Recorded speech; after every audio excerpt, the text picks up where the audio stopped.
Graduates are not successful with interviewing with the panel. It is hard to build a connection interviewing one-on-one, so a panel interview is almost impossible. More and more employers are going to panel interviews because it saves them time in the interview process. Hi, I'm Belinda Harris, and I'm an HR professional with over 15 years experience in the human resource field.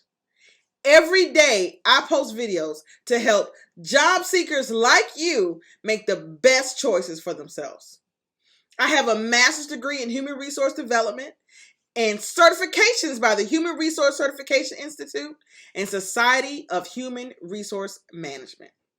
I am a speaker, a trainer, and business owner, and I am here to help you secure your next employment opportunity.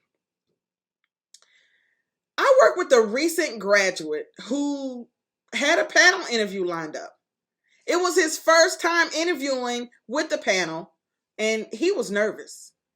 He really wanted this job. He needed this job, and he didn't want to blow this opportunity. Lucky for him, he knew it was going to be a panel interview. Most times, employees don't know until they show up for the interview. But he knew he was going to be interviewed by a coworker, an HR representative, and the supervisor, knowing that each one of them, they're looking for different things in a new employee. He was told that he was one of 5 candidates. You know, there's a saying we say here: your resume gets you the interview, your interview skills land you the job. You may be thinking, you don't have time to practice thoroughly, which comes off that you don't take it seriously. But remember, what are you going after? If it was easy, everyone would have that position or job. A job interview is always required for anything substantial. Most of us can benefit by working on our interview skills. It's not something many of us do well without considerable practice. To master the interview process, and to get the job, you have to master the interview process. You want to make sure that you know your story. One of the first interview questions you're guaranteed to face is something along the lines of, tell me about yourself. They want to know your basic story. There's no excuse not to be prepared for this question. Think of a way to present yourself in an interesting and positive light. Avoid talking about your education and job history. Your interviewer can already see that from your resume. Tell your basic story, focusing on the attributes that you would make to their company. Keep it interesting and under 2 minutes.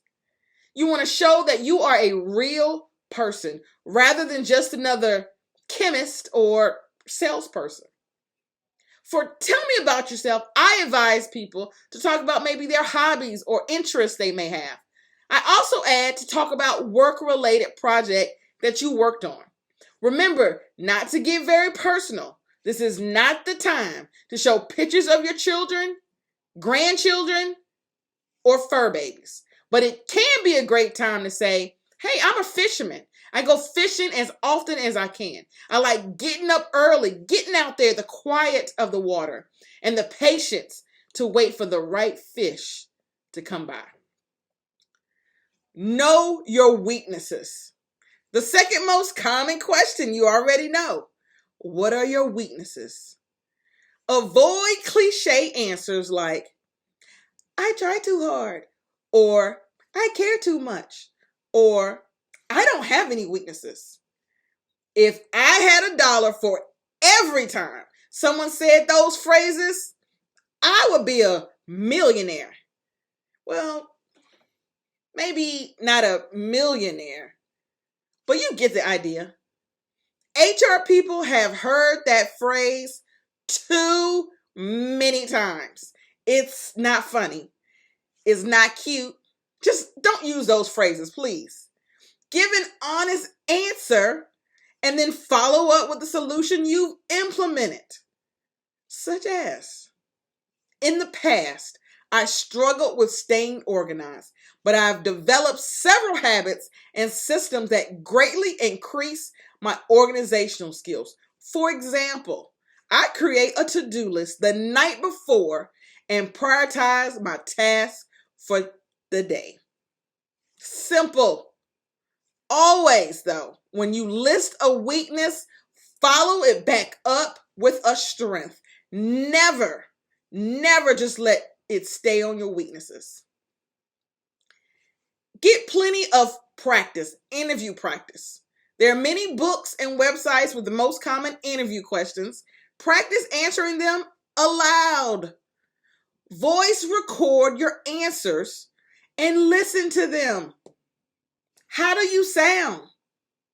Are your answers concise and professional? Do any of your responses send the wrong message or raise additional questions? So you want to work on your answers. Try to anticipate logical follow-up questions and have suitable answers prepared for those as well. And then video record your practice sessions. After you have your responses down, it's time to work on your body language. So you want to record your practice sessions so that you can review your mannerisms. Are you presenting yourself as a confident and competent future employee? Watch your performance with an open mind. You want to watch once with the sound off. How do you look? How is your body language? What message are you sending? Now, just listen. Close your eyes and avoid watching. How do you sound? Lastly, you want to watch and listen simultaneously. What do you need to work on? Do you see something you need to work on? But what did you do well? Figure out what improvements you like to make and then go through the mock interview process again and again and again until you get it right. The perfect verbal responses will fall flat if your body language is incongruent. Some experts believe your body language is the most important factor. Get a friend to help you. Let them help you practice by giving you a practice interview. Remember, the more practice, the better prepared you will be for the interview. Know the company. Know the company's primary products, their services, and their competitors. You're also likely to be asked what you know about the company, so be prepared with a knowledgeable answer. Dress appropriately. A suit and tie are a safe bet for men 97% of the time. Women can't go wrong with that corresponding attire. The key is to look clean, neat, and professional. You want to ensure that your clothes fit properly. Even the finest clothes look frumpy if poorly fitted. I would also add, clean your social media presence. Over 90% of employers check the social media platforms of interview candidates.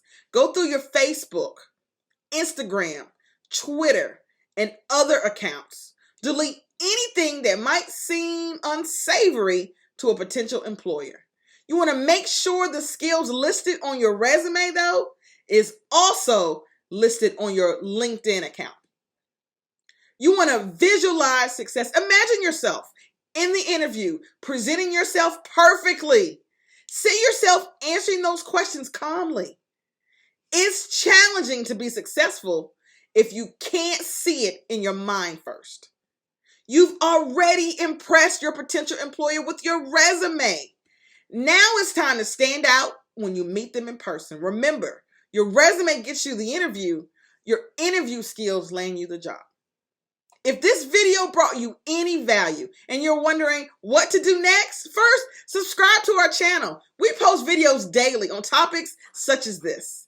Second, sign up for our newsletters for tips, templates, resources, and news as it relates to employment, productivity, confidence building, and time management. This is Belinda, and I'll see you at the next video. Hey, before you leave, I need you to subscribe. We need more rocket stars to land their dream job. Subscribe.